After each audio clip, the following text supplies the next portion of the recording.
قامت لما شافت تسجيلات ما بينه وما بين اخواته على تنفيذ جريمة القتل لاختهم، وانهم دفنينها في الغرفة بتاعة والدهم في نفس البيت.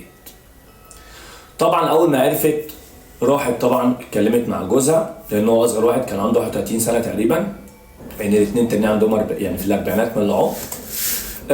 بدأت انها تكلمه وتهدده يعني، وقالت له انا هتصل بالشرطة او هروح ابلغ الشرطة على اللي انتوا عملتوه في اختكم. ولكن طبعا كانت خايفة انها تروح، ولما سمحت لها الفرصة طبعا راحت بلغت الشرطة. على طول طبعا الشرطة يعني قبضت عليهم وتم التحقيق معاهم. ولكن بقى التحريات بقى بتقول ايه، او الكلام اللي هم بيقولوا ايه؟ بيقولوا ان هم عملوا كده بسبب ان هم شاكين في سلوكها. يعني قتلوا اختهم، خنقوها وموتوها ودفنوها في نفس البيت، وبعد كده لما عرفوا انه يعني مرات